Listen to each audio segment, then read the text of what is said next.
If you work in quality control at a candy factory, you know strict safety regulations come with the job.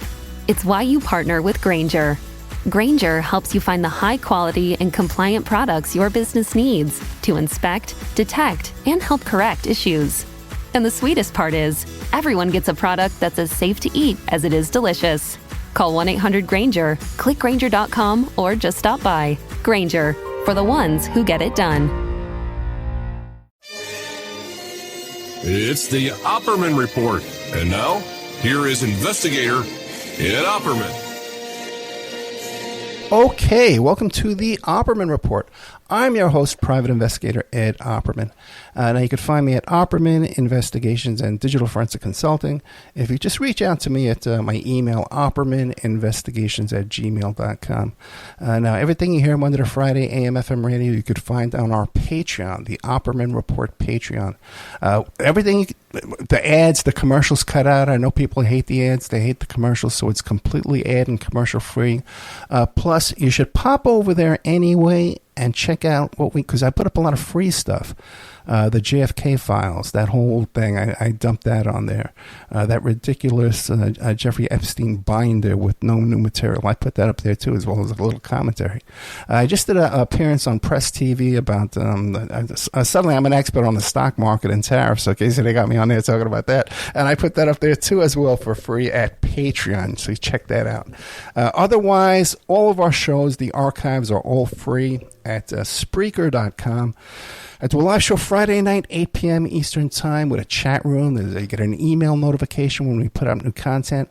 And I play repeats there every single night of the week. Sunday mornings, I play Mae Brussels Archives, the Mae Brussels Archives in conjunction with the Mae Brussels Project. So check out Opperman Report on Spreaker. That's our home base.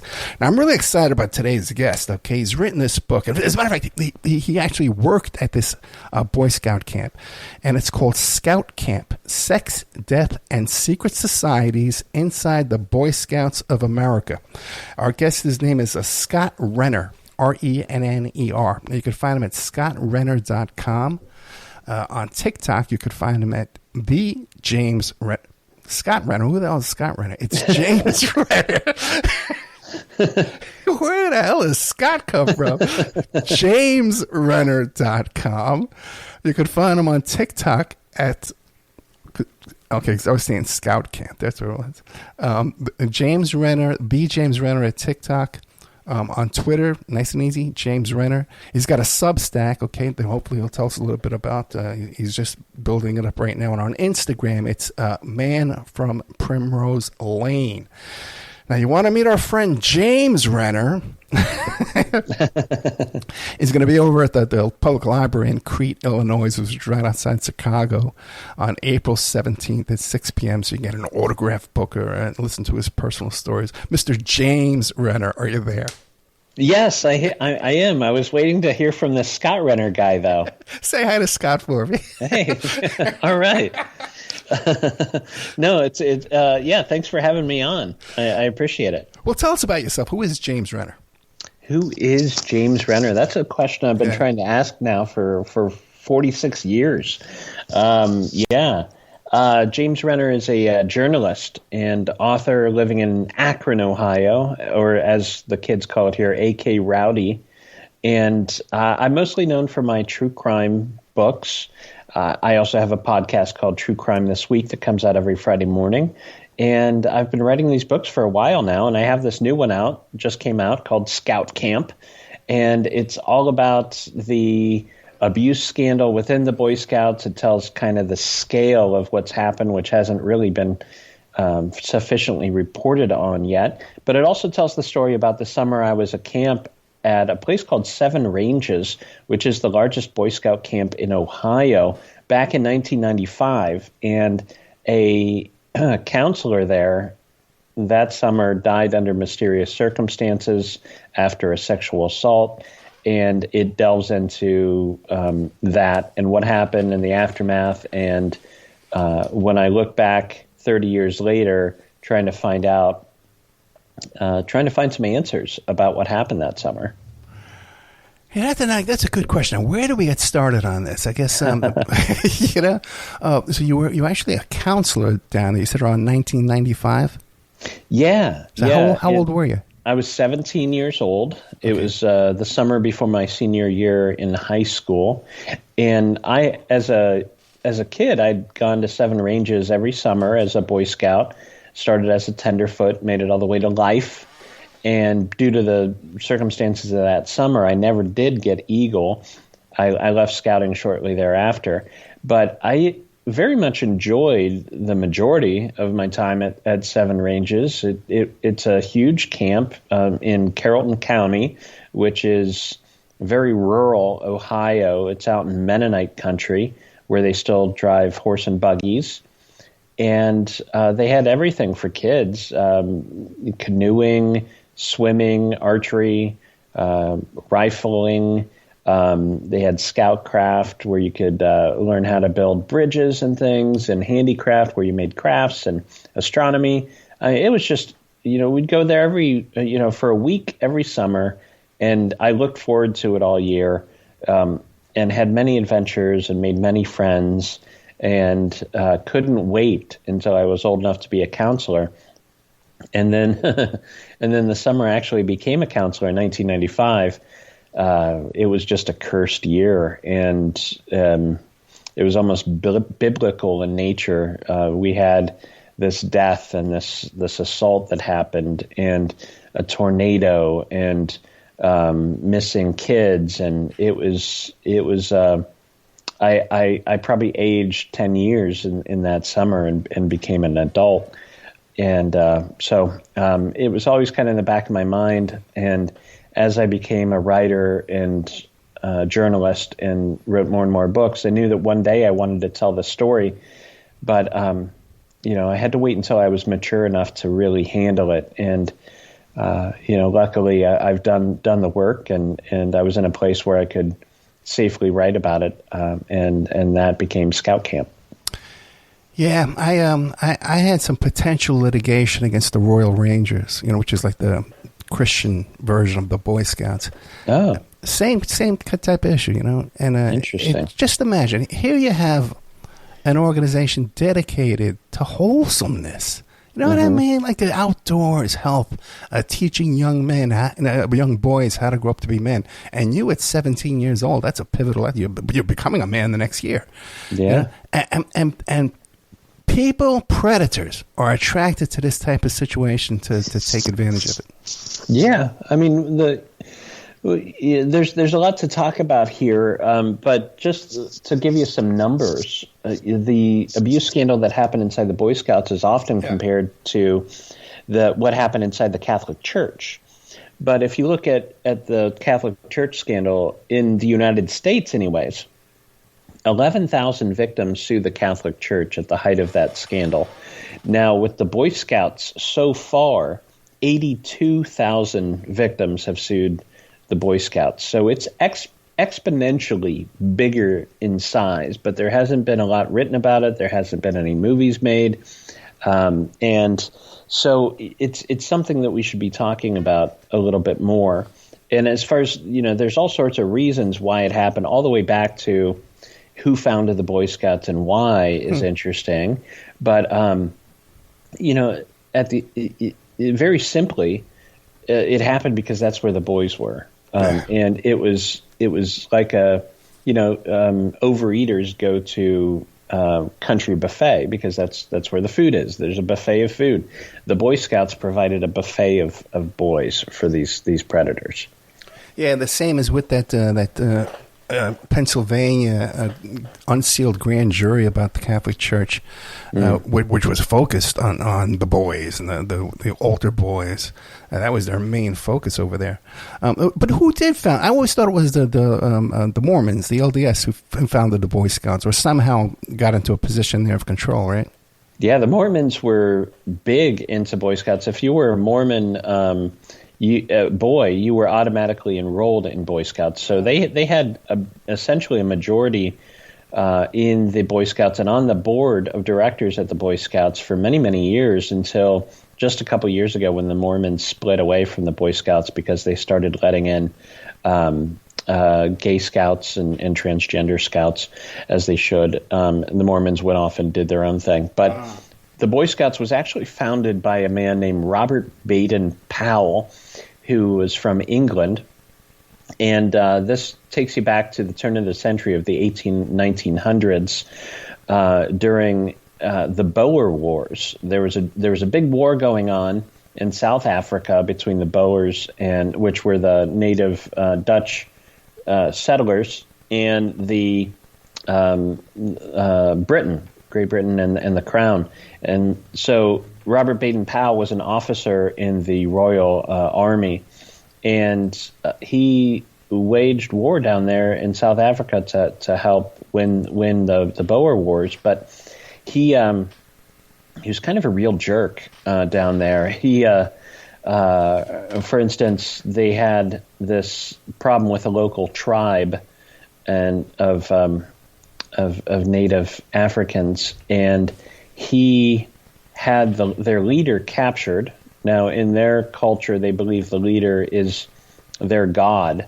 I believe they were called the Makalaka people, and he put together this, silly military tribunal. There wasn't really a trial. Long story short, he had this leader executed to kind of control the local native population. So a lot of people consider that deicide, the killing of a god. And he got in trouble for that. It's essentially a war crime, but was able to kind of wiggle out of trouble with that. And then they put him in charge of trying to engage with the Dutch to keep them away from the bigger military encampments down there. And he came into this town called Mafeking, and he basically set up shop there. It was a munitions depot, and there were some supplies there. So he just decided to stay and protect that city. And he enlisted the help of the boys that lived in town, and he called them scouts. And he would have them do reconnaissance, and they kept that city as safe as possible for, I think it was like over 100 days, maybe longer. But it was a while. And so he became known as the hero of Mafeking. And then you look deeper into his biography, and you see that while he was there, he was living with this young man they called, I forget what the name they had for him, the boy, I think they just called him, a guy named McLaren. And he looked, he was in his 20s, but he looked like he was a teenager. Right. And so Robert Baden-Powell and this kid shared a little cottage, and they had a pet pig. And, there's evidence that, they often shared a bed there. And then after, while he was there, he was writing these books called about scouting, but scouting as in reconnaissance for the army.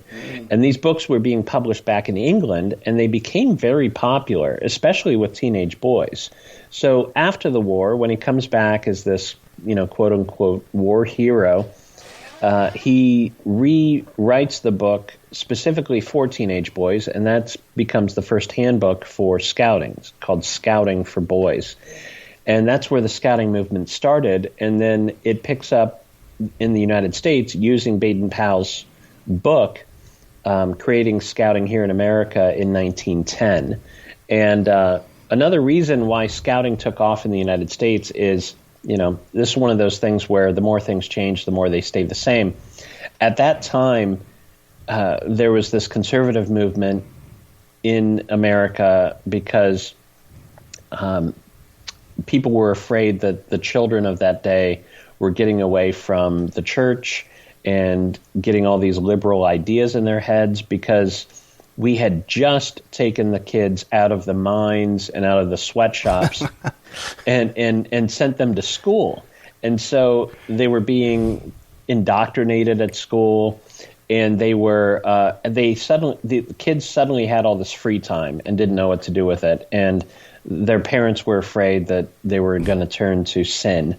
So they were looking for extracurricular activities that would instill nationalism.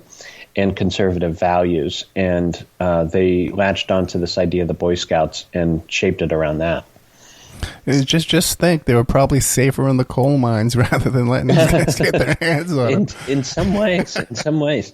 And then, there's this author, Tim Geel, who wrote a biography on Baden-Powell that's excellent. And he had access to materials that are no longer public that showed some of the things he found were letters that Baden-Powell, as an old man, he was writing to scouts, and in these letters he was talking about very adult sexual things, and so there was a creepiness level to Baden-Powell too, and I think partly because of that, it kind of seeped into the structure and the foundation of scouting itself. So maybe one of the reasons there's so many predators in scouts is because it was started by a potential predator, 100 years ago. Oh yeah, just the type of people we want to put in charge of our sons for sleepaway camps for the summer.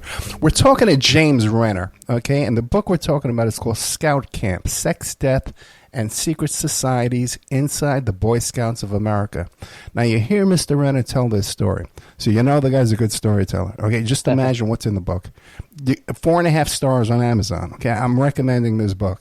I haven't read it yet myself, but I can tell that James Renner knows how to tell a story. Okay, I hear a lot of authors, my friend. I know a good one when I hear one. Oh, good.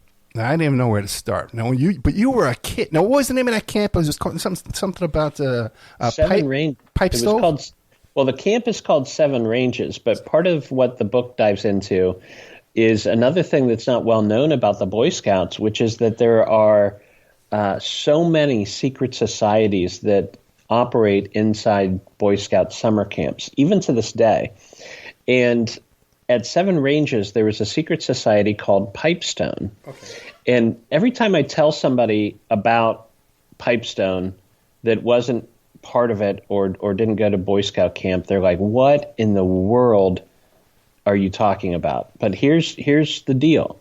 So every Friday night at Seven Ranges, they take boys as young as 11 years old into the woods, and you're led to Wait a second. Don't tell me that they bury them. They don't bury them. Okay. No. But you're led to this hill, this grassy hill, and at the bottom is this raging bonfire. Okay. And the scoutmasters drop you off, and there's, picture 50 kids sitting on a hill. And the scoutmaster says, okay, everybody has to be quiet, no talking. And then they leave. All the adults leave. So it's just 50, 11, 12-year-olds sitting, watching this fire. And we're there for, I want to say, a couple hours. It's at least more than an hour. And slowly the sun sets and the fire dies down to embers. And just when you're thinking, what are we supposed to do now? All these Native American, what we called Indians, of course, back in the day, these Indians jump out from the shadows and pull us all to our feet. And they're holding road flares, these bright orange road flares that are hissing and sending smoke everywhere. And it's just mass chaos for a second until they organize everybody and they start running the boys back through the woods, down these trails. You run for a half an hour, and you eventually come to this clearing inside the woods, the circular clearing, and there's another fire in the middle of this circle. And on the trees around the circumference of the circle are the skulls of dead animals, like cows and with horns and everything. And behind the fire in the middle of the clearing is this chief. And he was this morbidly obese man. These Indians are wearing nothing but loincloths. And when I was 11 years old and took part in this for the first time, I really thought that they were Native Americans, that, they brought in from some, reservation or something. But as you grow older, you realize that, no, it's just white guys, middle-aged white guys that paint their skin red and put on these loincloths. And so each year, and there are 5 years of Pipestone, for that first year, and every year you go through a trial. And that first year, the trial was, you had to kind of mimic some of the things the Indians did as far as like holding up their hand and moving. And then they bring you a clamshell, and they tell you to drink out of the clamshell. And if you spit it out, you have to go to the back of the line and start over. But so I drank this liquid, and it was the most bitter thing I've ever tasted. And later, as an adult, I learned that what they have you drink is this chemical called Bitrix, which is what they put in antifreeze so kids don't drink it. And so I swallowed that, and then I'm made to kneel down in front of the chief. So, picture me at 11 kneeling in front of this guy. I'm in between his legs, and he brings out this human skull. And you're told to look inside the eyes of the skull. And when you do, a little light comes on inside, and at the back of the skull is the password for the next year of Pipestone. And at that time, the password was secrecy. And then you're given a little Pipestone token. It's this red rock with a little stick figure man on it. And you go back and wait until everybody goes through the trial. Now, at the end of all this, the chief every year comes forward and gives a speech. And that first year's speech was all about the need for secrecy. And you're told never to talk to anybody about what happens at Pipestone, even your own parents. If they haven't gone through Pipestone, they don't need to know what goes on back there. So at a very early age, you're kind of inducted into this secret society and told to keep it a secret. And that caused so many problems at Seven Ranges specifically, because you've got adults telling you to keep a secret, and then when some of those same adults end up abusing kids, it's another secret that you have to keep. So, and Pipestone still goes on to this day. I know they've changed some things since 1995. I don't think they wear just loincloths anymore, but it's surprising to me that even outside the secrecy stuff and the weirdness of it all, that it's still going on because of the blatant cultural appropriation, the painting your skin red, wearing red face, and all that. So, and Pipestone's not the only one. There are a number of secret societies that still operate at Boy Scout camps. There's this society called Mikosay out of camps in Missouri, and they call them honor societies, but they're secret societies. It's pretty crazy. I know there was a big push of lawsuits. You see all those commercials say if you're, Boy Scouts, if you were a victim, contact us. But I know they're not looking into this kind of stuff. They're just focused only on sexual abuse. Right. Are there anybody else talking about this? Well, what's going on right now is they're trying to iron out the settlement money for these victims. And the Boy Scouts are always pragmatic. So what they did is, you can go to the scouting website right now, and they have a page that has a calculator on it where you can input the specific type of abuse that you suffered from, and your state and the year that it happened, and it will give you a figure of what they owe you. And so that part is being reported on and followed up on. But what's not really being looked into so much right now is how, so we're giving these victims money, but nobody's talking about how to help them psychologically and physically. And you've got 82,000 people that need to be healed in some way. And we're not really talking about that. So part of the book goes into how we might help these people. They certainly need psychological help, and some of them have gotten that on their own. It should be free for these people. There's also, I do some exploring into the use of psychedelics in therapy. There is a group out of D.C. called MAPS that is using psychedelic therapy to treat veterans of war with PTSD. And I think you can use that as an example and use those psychedelic therapies to help this large group of victims pretty quickly, because what MAPS has shown is a 66% success rate in their treatment, and not just helping PTSD, but curing PTSD by using things like DMT and psilocybin, along with traditional therapy. Yeah, I've actually had a couple of guests on the show talking microdosing mushrooms and microdosing hallucinogens, psychedelics.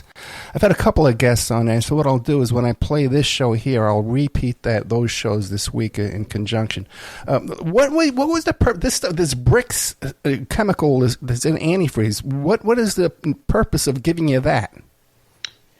It's just a hazing thing. Okay. It's to make you subservient and do what they tell you to do, and see that you can take instruction. Gotcha.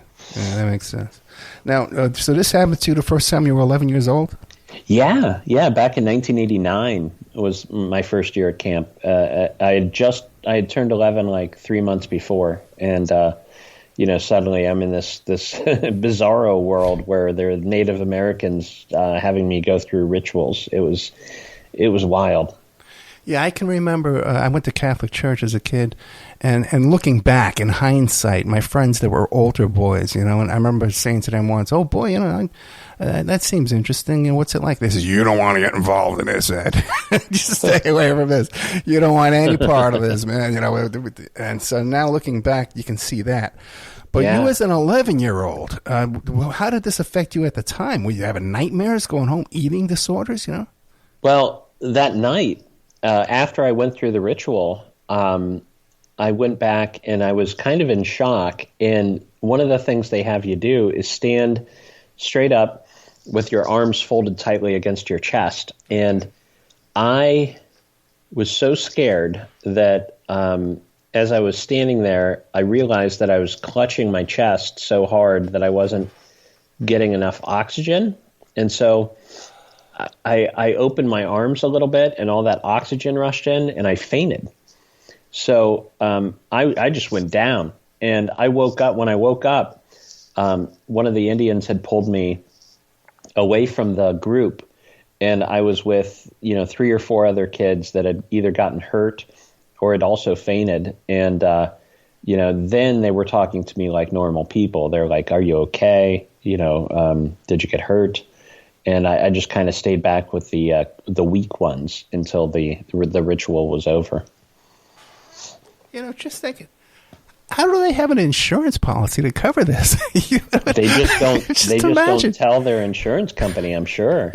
There's no way to insure something like that.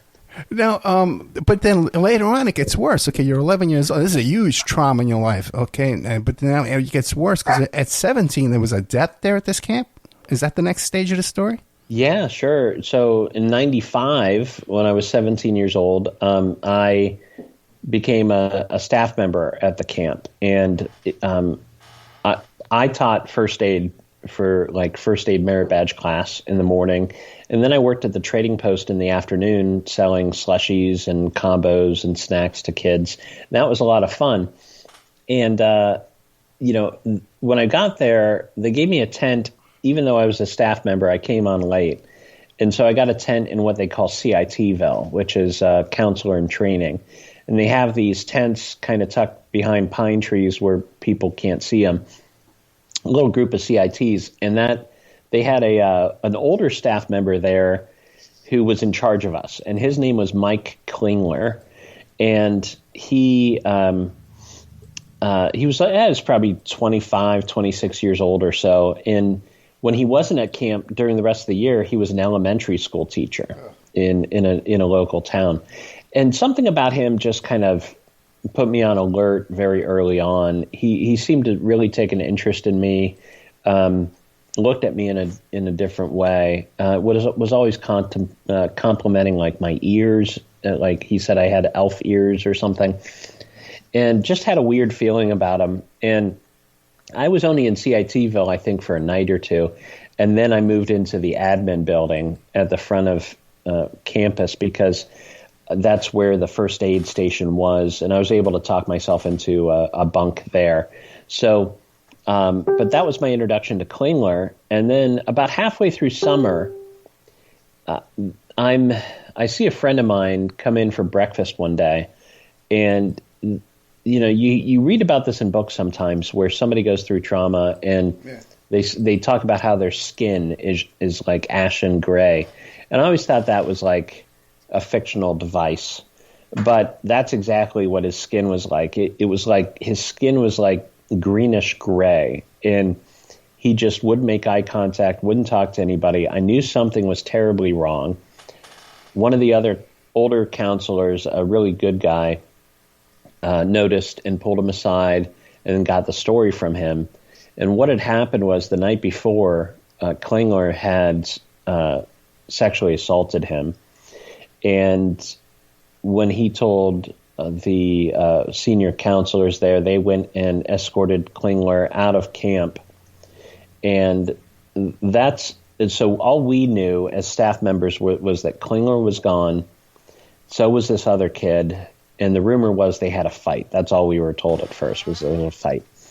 And the next day, they bring all the staff together for an emergency meeting first thing in the morning, and they tell us that Klingler had gone home and died by suicide, had shot himself. And then about an hour or two later, we were all pulled back together again, and they changed the story. They said, well, no. It wasn't suicide. He was shooting at cans behind his house, and it ricocheted and hit him. It was an accident. So everything about that was unclear. We didn't know what exactly had happened, and I didn't get the full story, or at least more of the story, until years later when I was working as a reporter for a place called Scene. I, out of curiosity, put in a public records request for the police reports, and that's where I got the full story about the sexual assault. And the coroner had ruled the death undetermined, and so I called up the coroner and I said, tell me about what happened to Klingler. And he said, well, we don't know if it's a murder or a suicide, but it's one of those two. We just can't determine for sure if he killed himself or somebody else fired that shot. So that is kind of the big question behind this book that's set up at the beginning, is what happened to Klingler? Was it murder? Was it suicide? And why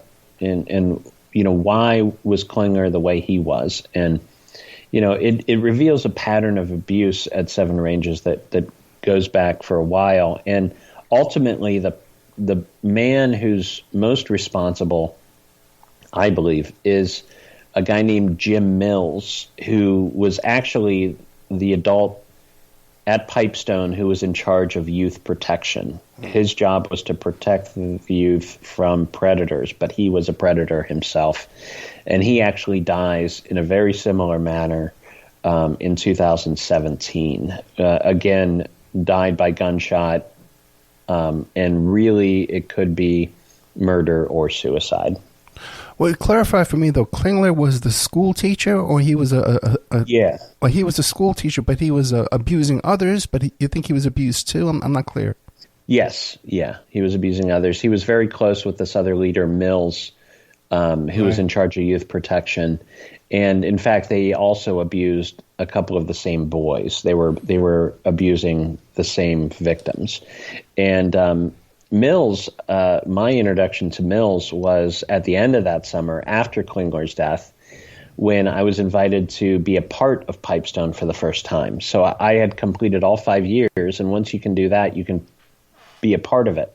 So for the first time, I went behind the scenes, and that's when I was shown that they have this secret shower house in the woods where people that organize Pipestone go on Friday nights, and they get ready, and these are grown men, and the first thing they do is get naked, and they take a shower, and then they air dry, so they're standing around naked, and they have a spaghetti feast. So all these like middle-aged grown men naked eating spaghetti with each other.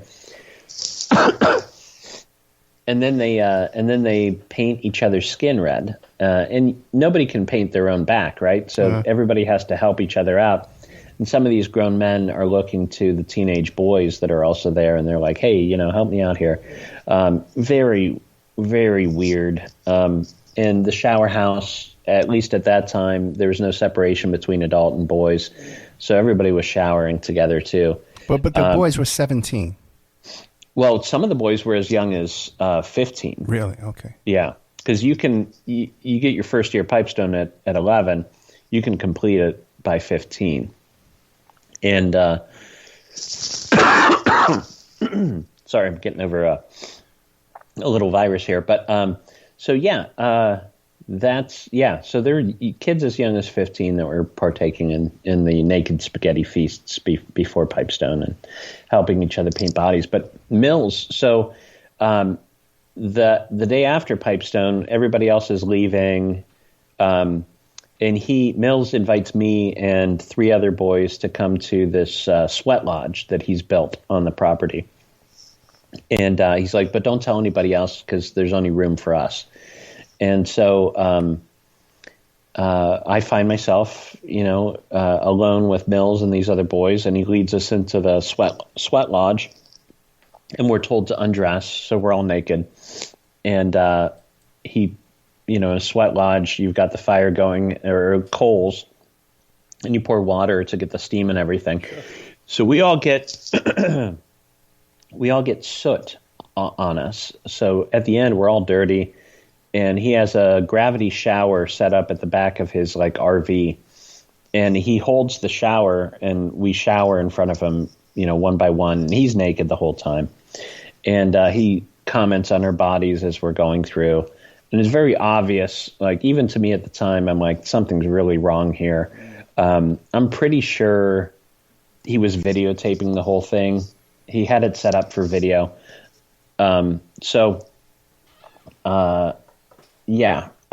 It was really weird, and that was Mills. And it was probably about 10 years after that he got caught with a bunch of boys at his house and was charged. And the day of his sentencing, he was found dead in his backyard, and they found him naked, and he had been shot.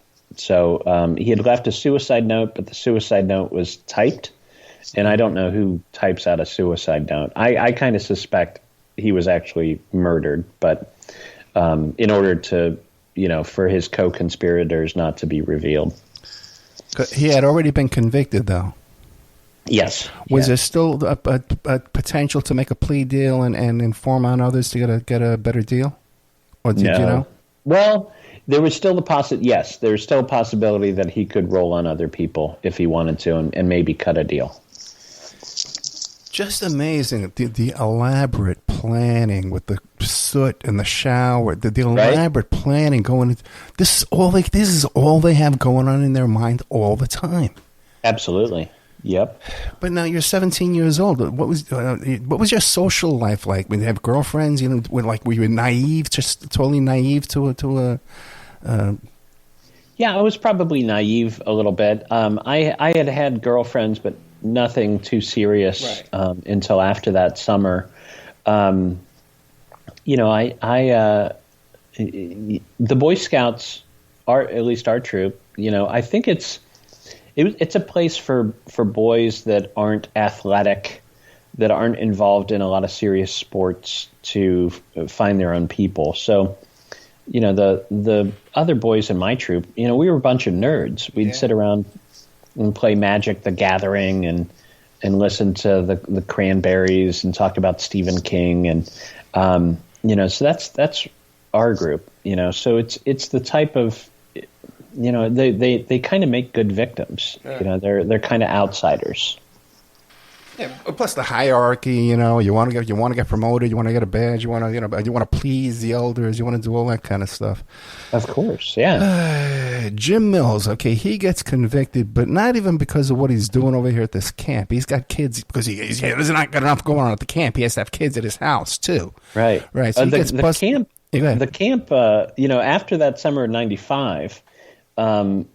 Is a little after that where the camp became aware of his proclivities. And I wouldn't call it a cover-up so much as just something that was never reported to the proper authorities, because he was, after that summer, not allowed to come back to camp or Pipestone because they knew what he was up to, but nobody reported it to police. Has anybody within this Boy Scouts, have they been brought to justice besides Mills? No. Another reason for this is because of the location of Seven Ranges. Okay. Like I said, it's out in rural Ohio. It's so far away from any major city and any major police department to investigate that this stuff can go under the radar and just not get reported. Who owned the lands where this camping was going on? Was it public lands, or was it donated lands? Was it private property that was allowed to be used, or was it owned by the Scouts? It was owned by Buckeye Council, which is one of the councils of Boy Scouts here in Ohio. So it was owned by the local Boy Scouts. Okay. And this is another reason why it took so long to get justice for these victims, because of the way that the Boy Scouts operate. Because they operate kind of like a franchise system, kind of like McDonald's, where, there's Boy Scout headquarters, which is in Irving, Texas.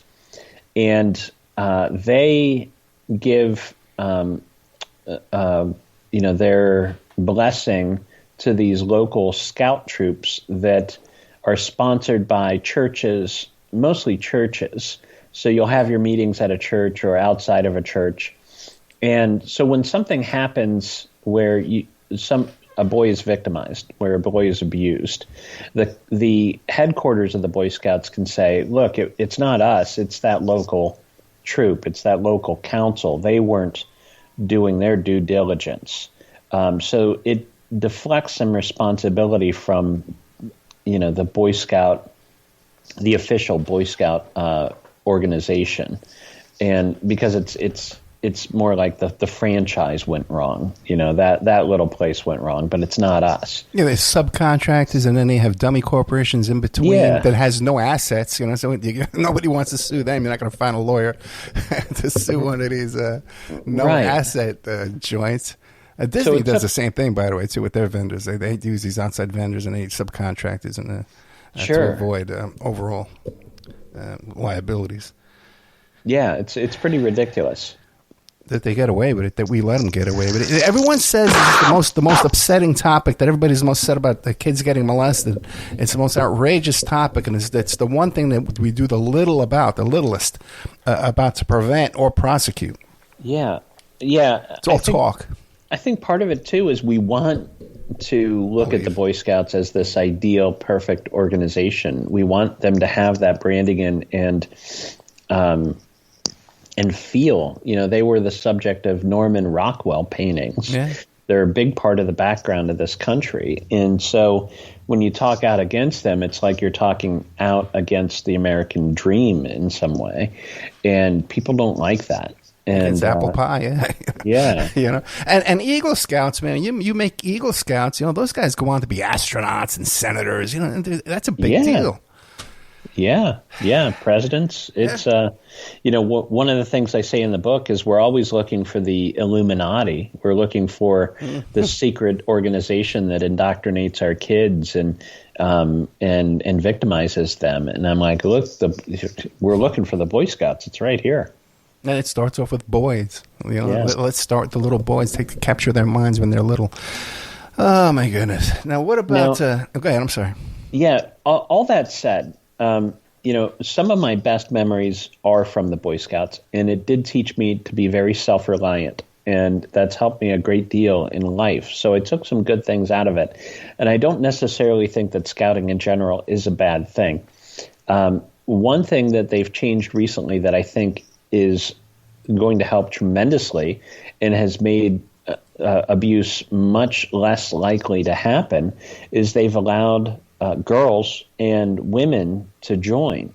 So you've got girls in scouting now. In fact, it's not even called the Boy Scouts. It's called Scouting America now, which let's talk about the branding of that. If you try to make an abbreviation for their organization now, it's SA.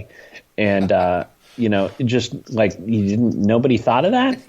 Right? No, it's right in your face, man. I think a lot of that's intentional. So Yeah, and so now there's women leaders, and the women leaders are, keeping the men in check because, 99% of these crimes are committed by men. So the more women you have in there, the less likely it is that these things are going to happen. Yeah, but let's see how long that lasts. We just had Trump reverse some executive orders. One is mandatory a supply of baby formula. Another one is segregation. They're allowed to not have segregation. Government contractors can segregate their restaurants in 2025. This is really going on. That's a good point. I'm sure as soon as somebody points out to him that women are in Boy Scouts now, he'll try to do something about that. What about James Renner? Okay. Dude, man. I talked to a lot of people that had trauma in their life, and you seem to be doing really good. You seem to really have a grip on this. How did you get through this? Did you go to therapy? How did you get through this? Yeah, it's been a long journey. In fact, the therapy helped. I don't, I, along with every other journalist that I know of, is, I'm on anti-anxiety medication. That helps a little bit. But the act of writing this book and the research that went into it probably helped more than anything else. And I'm in a really good place now, and it has a lot to do with this book. One of the things I did, I had talked about the psychedelic therapy, and in order to properly describe it as a proper journalist, I had to partake.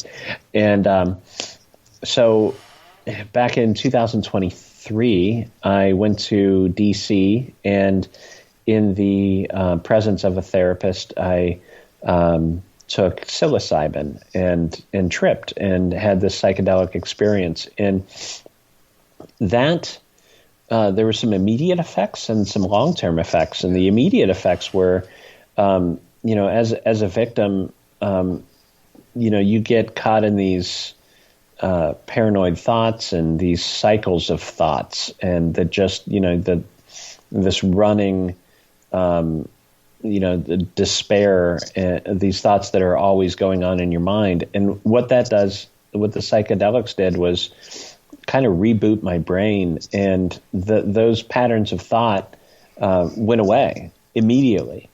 And so that was the initial benefit. And then long term, it just it allowed me to see myself more objectively and find forgiveness and get rid of the shame that comes with that, and all the really good things that you can do for your psyche. I kind of felt those effects growing over the course of like 6 months, and along with other therapy, I'm in a really good place now, and it's helpful to the more I talk about these things, the less power they have over me. No, you sound. Trust me, I cover this topic a lot. Okay, I've talked to a lot of people that I worry about. But they say ketamine too is another one. Mm-hmm. Ketamine treatment that blocks out this, but. Yeah. How do you find a therapist? I can't find one down here in Florida that would do that for me. At this moment, I bet you could find them. And a good place to start is MAPS, MAPS, and they have a lot of literature on their website that will steer you in the right directions. But there are places like Ann Arbor, Denver, San Francisco, Oakland, and D.C., where psychedelics are no longer illegal. And there you can find therapists that will be open to the idea of psychedelics or ketamine.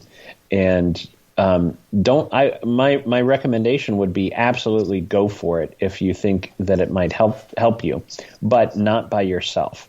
Right. You need to do it the only way it'll really, really help is to do it in a therapeutic session. You need somebody there talking to you.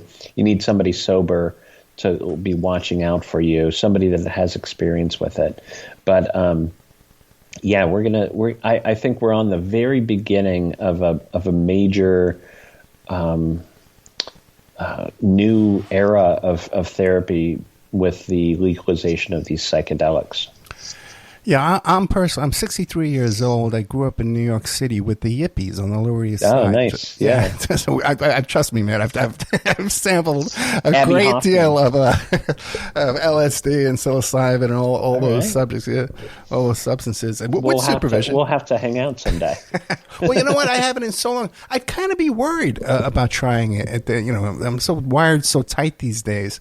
It's not something you want to do all the time. Yeah. I haven't done it again since then, and I could see maybe once a year having a little reset would be okay, but this is not a drug that you're going to want to do every night. Oh no. Well, and we can have a little conversation about that off the air too one day. I've told the story at my solo shows because I used to sell the stuff too, and I would be counting it one by one, like on a manila folder with my finger. Oh, and then I'm great. sweating, so I'm rubbing my forehead. Oh, no. I know, right? I was tripping for days, man.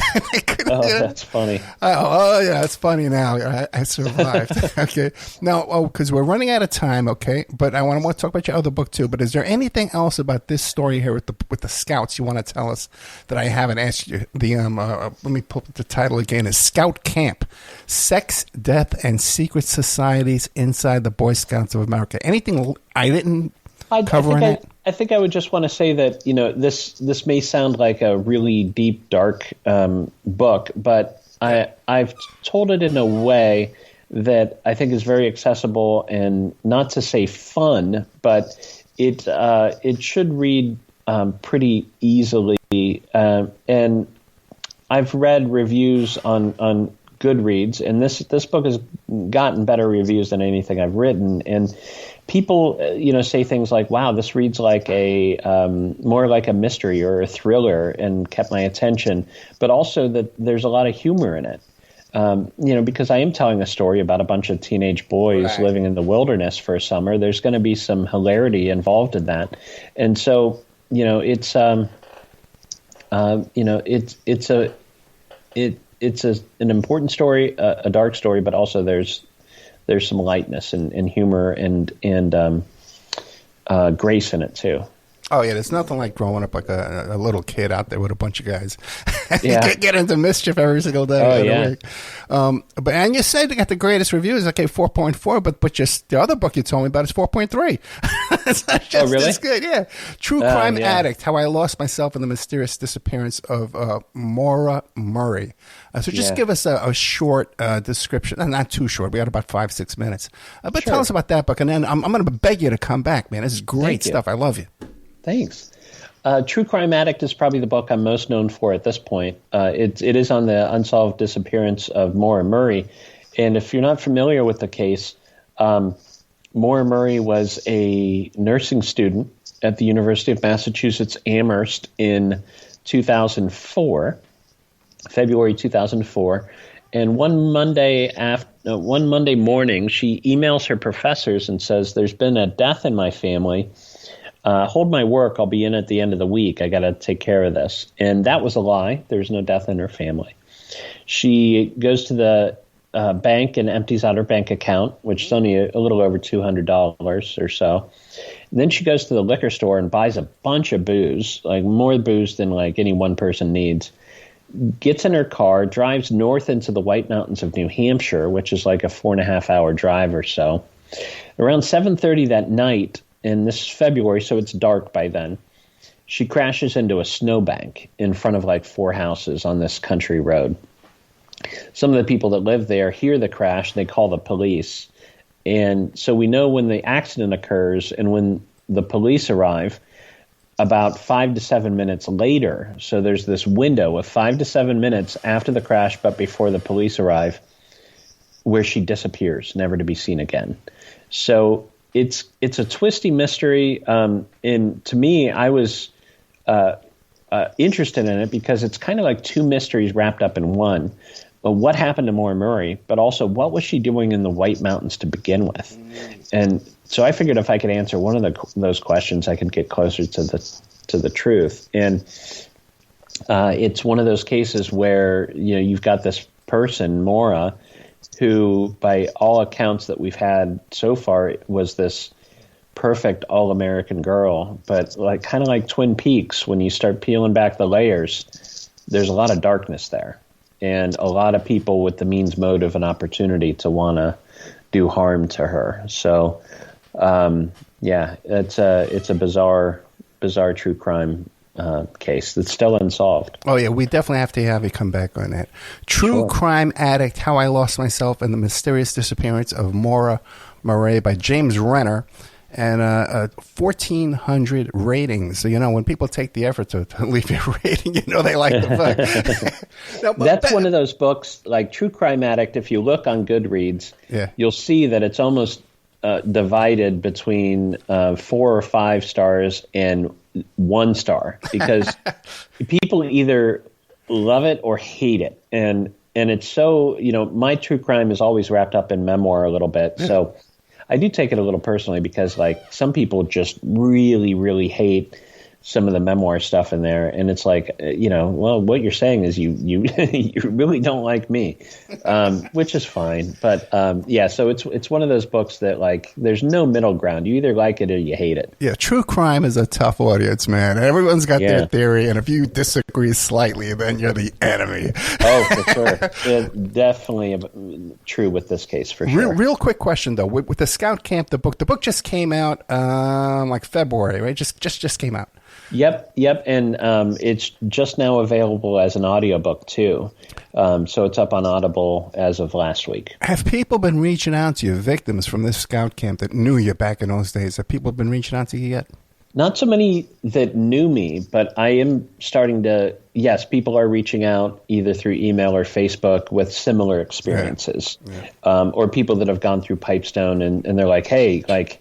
Or I hear, a lot of my readers are women, so I hear from women that are like, my husband always told me about this Pipestone thing, and it sounded weird, and, after reading your book, I can't believe what you guys went through. This is nuts. Right. So I'm hearing from a lot of them.